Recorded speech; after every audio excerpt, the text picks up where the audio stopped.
Hey, what's going on, guys? Mr. Mom. Just hanging out here in the afternoon, people. Got some new stuff going on, as you can see here. And I wanted to talk about pressurized CO2.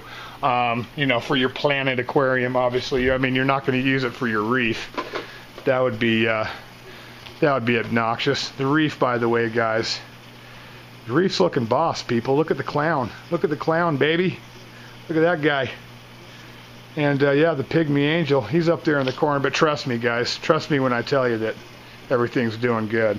We won't even talk about another tank that got purchased. But yeah, I do want to talk about pressurized CO2, guys, real quick. And I think it's important, guys, because I've been running DIY CO2 for well over a year, people. Look at that piece of garbage hanging in there. I mean, come on now. It's no way for your boy to be. So, I mean, the tank still looks decent, guys. I mean, I can't really complain.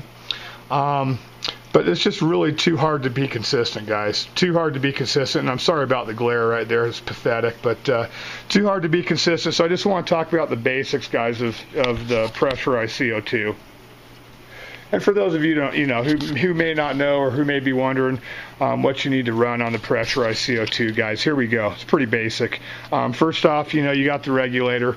This is pretty basic regulator, guys. It's a Titan regulator. I don't know how many of you heard of that. I haven't really heard of it, but I got this locally at a grow store here locally in my nice little mountain town. But yeah. Cool little box that came in there. I thought I'd show you that. So you got the regulator, guys. Obviously, any regulator that's worth its weight in snot is going to have a solenoid on it. Okay, and solenoid basically that's what you're going to plug into your timer or your system controller if you're that high tech. But most people, you're just going to plug that into a regular wall plug-in timer, and that's going to turn on and off your CO2 for you every day, and you're going to be pure consistent. I mean, that's basically as simple as it is.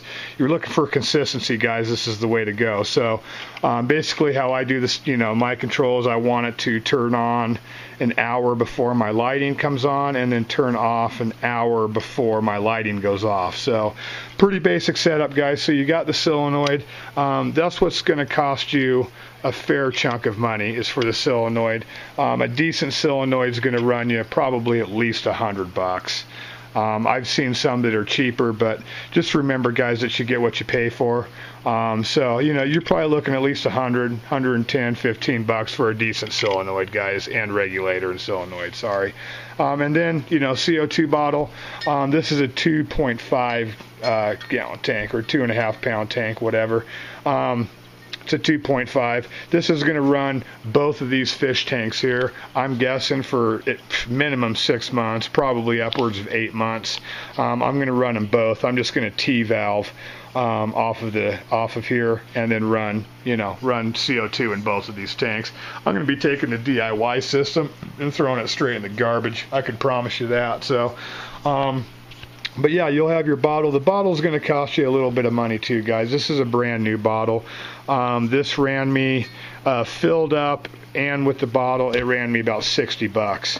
So you're going to look about 60 bucks on that. So you're going to need a bubble counter. I'm actually going to need 2 bubble counters, and this is just a cheap fluval one, guys. I'm going to upgrade. This is all I could get locally today. My fish store really doesn't cater to Planet tanks real well. I'm sure you guys know how that is, but sorry about my finger right there. That was stupid.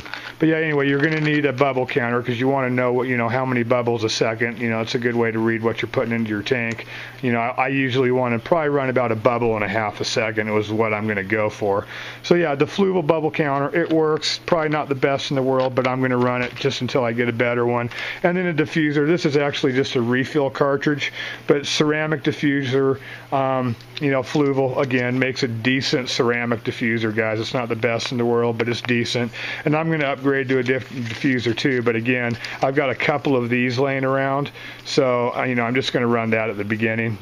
Really not that big of a deal, just as long as you're diffusing it in some form. And that's about it, guys.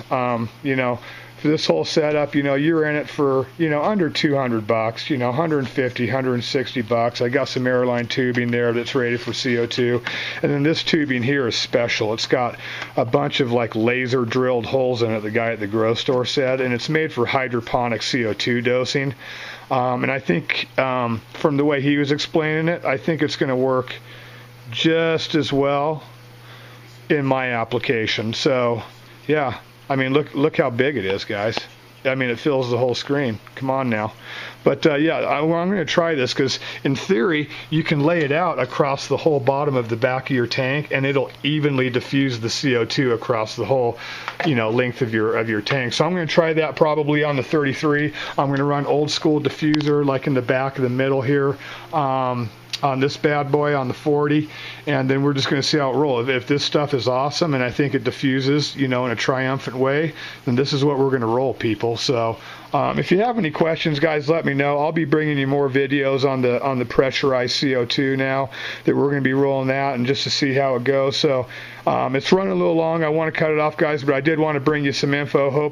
Hope you gleaned something from this. So I know I did. That's it, guys. Thanks a lot to all the new subscribers. Really appreciate it, guys. We're going to keep rolling them, baby. Keep coming back.